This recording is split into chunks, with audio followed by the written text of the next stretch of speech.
அனைவருக்கும் வணக்கம். இன்றைக்கி நம்ம இந்த வீடியோவில் பார்க்க போகிற தலைப்பு எதை பற்றி பார்க்க போகிறோம்னா, சனிப்பெயர்ச்சி பலன்கள் பற்றி தான் நம்ம இந்த வீடியோவில் பார்க்க போகிறோம்.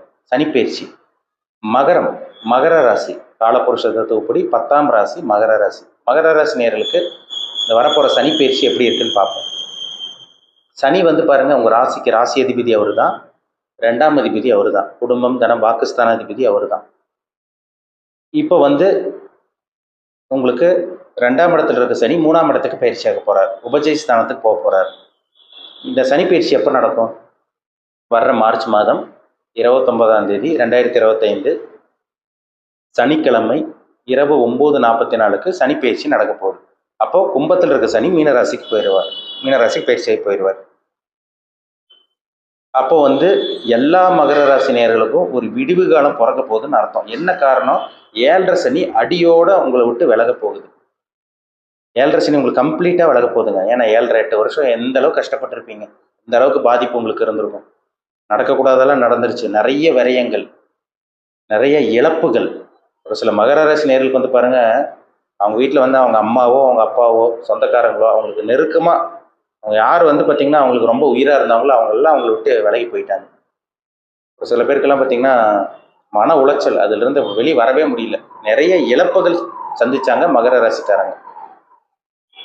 அப்பாவோ அம்மாவோ இறந்து போனவங்களும் இருக்காங்க மகர ராசி நேயர்களுக்கு. அந்த அளவுக்கு ஒரு பாடத்தை சனி கற்றுக் கொடுத்துருப்பாரு உங்களுக்கு. உலகம்னா என்ன, மனுஷங்கன்னா எப்பேற்பட்டவங்க, சுற்றி இருக்கவங்கன்னா யார், எல்லாமே இந்த மாதிரி எல்லாமே உங்களுக்கு சனி கற்றுக் கொடுத்துருப்பாரு உங்களுக்கு. ஒரு சில பேருக்கு பார்த்திங்கன்னா உயிரிழப்புகள் நடந்தது. ஒரு சில பேருக்கு தொழில் விரயமாச்சு. ஒரு சில பேருக்கு வேலை இல்லாமல் போச்சு. சுற்றி இருக்கவங்கன்னா எப்பேற்பட்டவங்க, பணம்னா என்ன, எல்லாமே இந்த மாதிரி அனைத்து விதமான விஷயங்களும் என்னென்ன மனுஷன் என்ன கெட்ட விஷயங்களும் அனுபவிக்கக்கூடாதோ அத்தனை கெட்ட விஷயங்களும் மகர ராசி நேயர்கள் அனுபவிச்சது உண்மை, 100% உண்மை.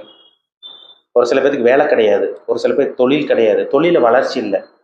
பொதுவாகவே மகர ராசிக்காரங்க பாருங்கள் திறமசாலி.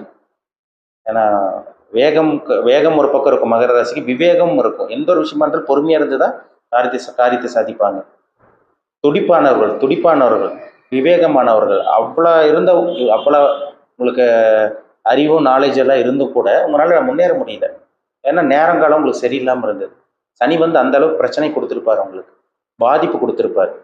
ஒரு சில பேருக்குள்ள கடன் பிரச்சனை, வாழ்க்கையே வேண்டாண்டா சாமி, போதுண்டா நம்ம வாழ்ந்த வாழ்க்கை, அந்த அளவுக்கு யோசிச்சு வச்சிருச்சு சனி. உங்களுக்கு கடன் பிரச்சனை, அசிங்கமானப்பட்டீங்க, வம்பு வழக்கு பிரச்சனை உங்களுக்கு வந்தது. கூட இருக்கவங்களே உங்களுக்கு குழி பறிச்சாங்க, முதுகில் குத்துனாங்க, நம்பிக்கை துரோகம் செஞ்சாங்க. எல்லாமே கடந்த ஒரு 7-8 வருஷம் பார்த்தது. அது நிதர்சனமான உண்மை. இது யாராக இருந்தாலும் மறுக்க மாட்டாங்க. ஆமாங்க சார், நீங்கள் சொல்கிறது கரெக்டு தான், நிறைய கஷ்டப்பட்டோம், கண்டிப்பாக சொல்லுவீங்க. ஒரு சில பேர்லாம் பார்த்திங்கன்னா அசிங்கமானப்பட்டு வீட்டிலே பார்த்திங்கன்னா வீட்டில் இருக்க ஆளுகளே கேவலப்படுத்தினாங்க. வீட்டில் இருக்க ஆளுகளே உங்களுக்கு புரிஞ்சுக்க கிடையாது, நண்பர்களே உங்களுக்கு புரிஞ்சுக்க கிடையாது, எப்பவுமே உங்கள் கூட சுற்றி இருக்கவங்களே உங்களை புரிஞ்சுக்க கிடையாது. இந்த மாதிரி நிலைமையெல்லாம் மகர ராசிக்காரர்களுக்கு வந்தது. இது எல்லாமே மாறும். இந்த நிலைமை எல்லாமே தலைகீழாக மாறும். 7.5 சனி முடிஞ்சிச்சுனாலே துன்பங்கள் விலக போகுதுன்னு அர்த்தங்க. பிரச்சனைகள் பஞ்சாப் பறக்க போகுது. அப்போது உங்களை விட்டு கஷ்டங்கள், கண்டங்கள், சோகங்கள், துன்பங்கள் எல்லாம் விலகி நல்ல ஒரு காலகட்டத்தை அடியெடுத்து வைக்க போகிறீங்கன்னு அர்த்தம். அந்த ஆக்சிடென்ட் ஆச்சு, அந்த உடம்புல பிரச்சனை, அந்த மருத்துவ செலவு, இனிமேல் அதெல்லாம் வரவே வராது. இந்த கண்டங்கள் எல்லாம் உங்களுக்கு இனிமேல் இல்லை. ஒரு நல்ல ஒரு காலகட்டத்தை அடியெடுத்து வைக்க போகிறீங்க. ஒரு அருமையான காலகட்டம். இப்போ 3ஆம் இடத்துக்கு சனி போகிறனால என்ன நடக்கும்? ராசிநாதனே 3ஆம் இடத்துக்கு போகிறார், 2ஆம் அதிபதி 3ஆம் இடத்துக்கு போகிறார். இனி உங்கள் முயற்சி பலிக்கும். உங்கள் முயற்சி இனி சக்ஸஸ் ஆகும், தோல்வி கிடையாது. நீங்கள் எடுத்து வைக்கிற ஒவ்வொரு முயற்சியும் இனி உங்களுக்கு தடங்கள் தாமதம் இருக்கவே இருக்காது. வேலையில் ப்ரொமோஷன் கிடைக்கும். வேலையே இல்லைன்னு சொல்லிட்டு இருக்க மகர ராசிக்காரங்களுக்கு புதுசாக வேலை கிடைக்கும். ஒரு சில இடத்துலலாம் இன்டர்வியூ அட்டன் பண்ணியிருப்பீங்க, வெயிட் பண்ணுங்கள் நான் சொல்கிறேன்னு சொல்லியிருப்பாங்க. இனி இந்த காலகட்டம் பாருங்கள், சனிப்பயிற்சி நடந்ததுக்கப்புறம் ஒரு சில பேருக்கு புதுசாக நல்ல வேலை கிடைக்கும். வேலையே இல்லாமல் முடங்கி கிடந்தவங்களுக்கு பாருங்கள், இன்டர்வியூ அட்டன் பண்ணுங்கள், நல்ல ஒரு வேலை கண்டிப்பாக கிடச்சிரும். இன்டர்வியூ அட்டன் பண்ணவங்களுக்கு வேலை கன்ஃபார்மாக உங்களுக்கு கிடைக்கும். சொந்த தொழிலில் பார்த்திங்கன்னா நஷ்டமாக போயிட்டுருக்குங்க சார், எல்லாம் லாஸ் தான், எல்லாம் லாஸாக போயிட்டுருக்கு, எல்லாம் விரயமாக போயிட்டுருக்கு, எந்த ஒரு டெவலப்மெண்ட் இல்லை, லாபமே இல்லை, பணப்பிரச்சனை, கம்ப்ளீட்டாக பணப்பிரச்சனையில் இருக்கும், எங்களுக்கு எப்போ தான் விடிவு காலம் பிறக்கும்னு கேட்குறாங்க. இந்த சனிப்பயிற்சி மூலமாக உங்களுக்கு விடிவு காலம் கிடைக்க போகுது. உங்களுக்கு நல்லா இருக்குங்க உங்களுக்கு, சரிங்களா? ஒரு நல்ல ஒரு காலகட்டமாக உங்களுக்கு அமையும். பணம் வரப்போகுது. முக்கியமாக சொல்லப்போனால் ஒன்றா வேலை கிடைச்சி அதில் மாதம் கரெக்டாக சம்பளம் கொடுத்துருவாங்க.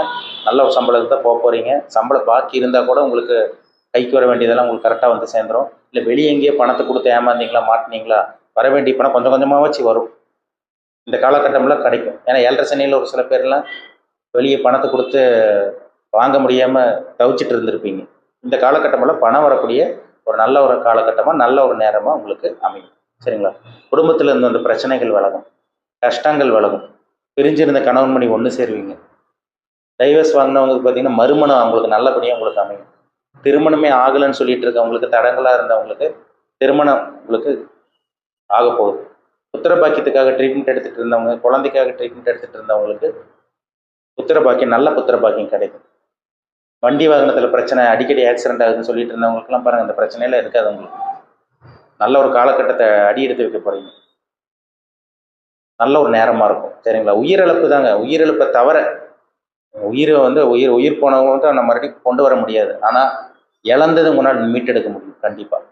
உயிரிழப்பை தவிர மற்ற என்னென்னலாம் இழந்தீங்களோ அத்தனையுமே மீட்டெடுக்கக்கூடிய அந்த வாய்ப்பு, அந்த யோகம் உங்களுக்கு உருவாக போகுது. பயன்படுத்திக்கிங்க. ஒரு நல்ல ஒரு நேரம் ஆரம்பிக்க போகுது. 7.5 சனியெல்லாம் உங்களுக்கு விலகி நல்ல நேரம் உங்களுக்கு ஆரம்பிக்கிறதுனால இழந்ததெல்லாம் மீட்டெடுத்துருவீங்க. நீ கஷ்டம் உங்களுக்கு வராது. ஏன்னா எல்லா கஷ்டத்தையும் சனி கொடுத்துருப்பாரு உங்களுக்கு.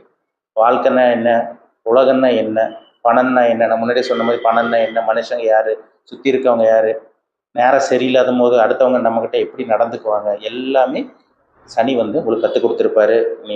அது உங்களுக்கு ஒரு நல்ல ஒரு பாடமாக உங்களுக்கு நிச்சயமாக அமைஞ்சிருக்கும். எல்லா மகர ராசி நேயர்களுக்கும் உத்திராடம், திருவோணம், அவிட்டம் படாத பாடுபட்டிருப்பீங்க.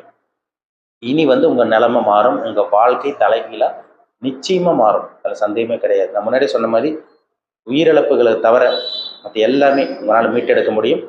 அதுக்குண்டான நேரம் வந்துருச்சு. ஏன்னா மகர ராசிக்காரங்களே வந்து பார்த்திங்கன்னா நல்ல திறமைசாலியாக இருப்பீங்க.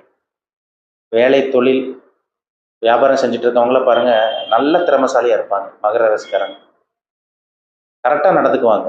அந்த மாதிரி ஒரு ராசி தான் மகர ராசி. அதனால் நல்ல ஒரு நேரம் ஆரம்பிக்க போகுதுங்க. 3ஆம் இடத்து சனி, உபஜயஸ்தானத்து சனி வெற்றி கொடுக்க போகிறாரு. நீ தோல்வி கிடையாது, வெற்றி மட்டுமே எல்லா மகர ராசி நேயர்களும் பார்க்க போகிறது உண்மை. அதில் சந்தேகமே கிடையாது. பயன்படுத்திக்கோங்க. ஒரு நல்ல ஒரு நேரம் இந்த நேரம். இப்போ நம்ம பார்த்தது எல்லாமே பொதுவான பலன். சரிங்களா? ராசி பலன் பார்த்துருக்கோம். ராசிங்கிறது வந்து பார்த்தீங்கன்னா உடல். ராசிங்கிறது வந்து பார்த்தீங்கன்னா உடல், லக்னம்ங்கிறது உயிர். இப்போ ராசி பலன் பார்க்குறது வந்து பார்த்தீங்கன்னா நம்ம கோச்சார கிரகநிலையை வச்சு நம்ம பார்க்குறோம். கோச்சார கிரகநிலைன்னா இப்போ வான்மண்டலத்தில் நகரக்கூடிய கிரகநிலை வச்சு நம்ம பார்க்குறோம். பிறப்பு ஜாதகம், ஜனன ஜாதகத்தில் வந்து பார்த்தீங்கன்னா பிறக்கும் போதே ஒரு சில கிரக அமைப்புலாம் அந்தந்த அமைப்பில் இருக்கும். அது அந்த கிரக அமைப்புப்படி இப்போ என்ன தசாபுத்தி நடக்குது, அது இல்லாமல் லக்னத்தை வச்சு பார்க்குறோம். லக்னம்ங்கிறது உயிர், ராசிங்கிறது உடல். அப்போ அந்த உடலும் உயிரும் சேர்ந்தாதான் ஒரு மனுஷன் வந்து முழுமையாக இயங்க முடியுது. அப்போது நம்ம 2 அமைப்பு வச்சு பார்த்தா தாங்க நம்ம துல்லியமாக சொல்ல முடியும். சரிங்களா? லக்னாதிபதி என்ன நிலைமையில் இருக்காரு, ஏன்னா ஒரு மனுஷனை ஒரு தூண் மாதிரி, லக்னாதிபதிங்கிற ஒரு பில்லர் மாதிரி. லக்னாதிபதி கெட்டு போச்சுன்னா எவ்வளோதான் திறமை, அறிவு, டேலண்ட் இருந்தாலும் இவங்கனால அடுத்தவங்க தான் பெனிஃபிட் ஆவாங்க தவிர இவங்கனால எதுவும் டெவலப் ஆக முடியாது. அப்போ வந்து உங்கள் ஜாதகத்தில் லக்னாதிபதி என்ன அமைப்பில் இருக்காங்க, ராசிநாதன் என்ன அமைப்பில் இருக்காங்க, உங்கள் ஜாதகத்தில் இப்போ நம்ம பார்த்த மாதிரி சனி என்ன அமைப்பில் இருக்கார். சனி வந்து பார்த்தீங்கன்னா நல்ல ஒரு ஸ்தானத்தில் இருக்காரா, நல்ல ஒரு இடத்துல 3, 6, 10, 11ஆம் இடம் உபஜயஸ்தானம் ஒரு நல்ல ஒரு அமைப்பில் இருக்காருன்னா அது நல்ல அமைப்பு கொடுக்கும். இப்போ கெட்ட ஸ்தானத்தில் இருந்தாருன்னா சனி கெட்டதான் பண்ணுவார். மெயினாக வந்து 6, 8 தசாபுத்தி ஒருத்தருக்கு நடக்காமல் இருக்கணும். 6ஆம் அதிபதியோ 8ஆம் அதிபதியோ தசாபுத்தி நடக்காமல் இருக்கணுங்க. 6ஆம் அதிபதினா கடன், நோய், எதிர்ப்பு, வம்பு வழக்கு பிரச்சனைன்னு போயிட்டே இருக்கும். 8ஆம் அதிபதினா கோர்ட்டு கேஸு, அசிங்கமான ஜெயிலுக்கு போகிறது, ஆக்சிடென்ட் ஆகுறது, ஹாஸ்பிட்டல் செலவு, மருத்துவ செலவு, அது இதுன்னு போயிட்டே இருக்கும். 8ஆம் அதிபதி தசாபுத்தி நடந்துச்சுன்னா. 6ஆம் அதிபதி 8ஆம் அதிபதி தசாபுத்தி நடக்காமல் இருந்துச்சுன்னா ரொம்ப ரொம்ப நல்லது. அப்போ லக்ன சுபர்களோட தசாபுத்தி நடந்துட்டு இருக்கவங்க அதிர்ஷ்டசாலின்னு சொல்லலாம். கொடுத்து வச்சவங்களா இருப்பாங்க. அவங்க தான் முழுசா அனுபவிக்கிறாங்க. வண்டி, வீடு, வாகனம், ஒரு லக்ஸூரியான வாழ்க்கை, நல்ல ஒரு காரு, பங்களா நல்லா இருக்காங்க பார்த்தீங்களா. அவங்க ஜாதகத்தில் பாருங்க நல்ல தசாபுத்தி போயிட்டு இருக்கும். கண்டிப்பாக உங்களுக்கு அஷ்டம சனியோ 7.5 சனியோ 8ஆம் அதிபதி 6ஆம் அதிபதி தசாபுத்தி கண்டிப்பாக நடக்கவே நடக்காது. அடிச்சு சொல்லலாம். ஒரு ஜாதத்தை பார்த்தாலே தெரிஞ்சிடும் எப்படி இருக்காங்க, அவங்க லைஃப் எப்படி இருக்குன்னு தெளிவாக தெரிஞ்சிடும். அப்போ ஒவ்வொரு தனி மனிதனோட ஜாதகம் ரொம்ப முக்கியம். ஏன்னா நவகிரகங்கள் தானே மனுஷனை ஆட்டி படைச்சிட்டு இருக்கு. நவகிரகங்களோட தாக்கம் தான் மனுஷனோட உடம்புலேயே இருக்கு. அந்த நவகிரகங்களோட தாக்கத்துக்கு தகுந்த மாதிரி தான் நம்ம வந்து பார்த்தீங்கன்னா இயங்கிட்டு இருக்கோம். நல்ல கர்மாவை அனுபவிக்க பிறந்திருக்குமா, கெட்ட கர்மாவை அனுபவிக்க பிறந்திருக்குமா, இதெல்லாமே அவங்கவுங்க ஜனன ஜாதகம், பிறப்பு ஜாதகத்தை பார்த்தா தான் துல்லியமாக சொல்ல முடியும். சரிங்களா? வயதுக்கு தகுந்த மாதிரி தாங்க சில விஷயங்கள் நடக்கும். எல்லாத்துக்கும் ஒரே மாதிரி கிடையாது. ஒவ்வொருத்தரும் ஒவ்வொரு விதமாக இருப்பாங்க. ஒரே ராசியில் லட்சக்கணக்கில் பிறந்திருப்பாங்க. கோடிக்கணக்கில் கூட இருக்கலாம். எல்லாத்துக்கும் ஒரே மாதிரி நடக்கிறது கிடையாது. என்ன காரணம்னா அவங்களுக்குன்னு ஒரு ஏஜ் இருக்கு. வயதுக்கு தகுந்த மாதிரி தான் சில விஷயங்கள், சில அனுபவங்கள், சில விஷயங்களை சுற்றி நடந்துட்டு இருக்கும். அது எல்லாமே வந்து பார்த்தீங்கன்னா கர்மா தான். என்ன தசாபுத்தி, சனி தசையா, குரு தசையா, இல்லை சுக்கிர தசை நடக்குதா? ஒரு சில பேர் சுக்கிர தசை நல்லது பண்ணும், ஒரு சில பேர் குரு தசை நல்லது பண்ணாது, ஒரு சில பேர் சனி தசை நல்லது பண்ணும். இப்போ அவங்க பிறப்பு ஜாதகத்தை வச்சு தான் நம்ம கால்குலேட் பண்ணுறோம்.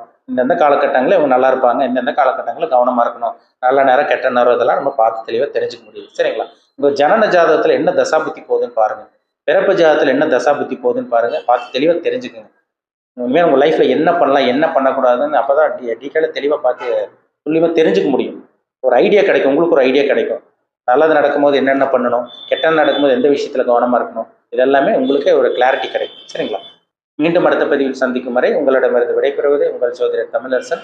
இந்த சேனல் பிடிச்சிருந்தா உங்கள் நண்பர் குறைவினருக்கும் ஷேர் பண்ணுங்கள், லைக் பண்ணுங்கள், சப்ஸ்கிரைப் பண்ணுங்கள், பெல் பட்டனை கிளிக் பண்ணிக்கோங்க, ஆல்ங்கிற ஆப்ஷன் இருக்கும் செலக்ட் பண்ணிக்கோங்க. அப்போ தான் நாங்கள் போடுற பதிவுகள் எல்லாமே உங்களை வந்து சேரும். நன்றி, வணக்கம்.